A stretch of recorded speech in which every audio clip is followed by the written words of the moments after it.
Hi, welcome back to our YouTube channel. నేను మీ Sandeep Konidala. Early bird offer అని చెప్పి మీకు ఏమైనా ఫీజు తగ్గిస్తా అని చెప్తే దయచేసి అలాంటి ఫేక్ కన్సల్టెన్సీ మాటలు నమ్మద్దు. కారణం ఏంటంటే ఫీజు తగ్గడం కానీ ఫీజు పెంచడం కానీ ఏ కన్సల్టెన్సీ చేతిలో ఉండదు. అది ప్రైవేట్ యూనివర్సిటీ కానివ్వండి, గవర్నమెంట్ యూనివర్సిటీ కానీ. ప్రైవేట్ యూనివర్సిటీ వాళ్ళు వాళ్ళ యూనివర్సిటీకి తగ్గట్టు ఒక ఫీజు నిర్ధారిస్తారు. అలానే గవర్నమెంట్ మెడికల్ యూనివర్సిటీ కూడా బయట కంట్రీ, రష్యా లాంటి కంట్రీలో ఒక ఫీజు ఆల్రెడీ వాళ్ళ గవర్నమెంట్ నిర్ధారించుంటుంది.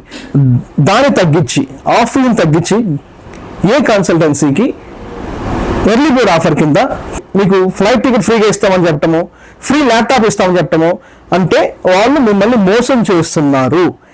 నిజమైన కన్సల్టెంట్స్ ఎవరు కూడా ఫీజులో రాయితీ కానీ, ఫ్రీ ఫ్లైట్ టికెట్స్ బుక్ చేయడం కానీ, లేదా మీకు ఇంకా ఇతర ఏ సౌలభ్యాలు, మిమ్మల్ని మధ్యవర్తి సౌలభ్యాలు చెప్పరు.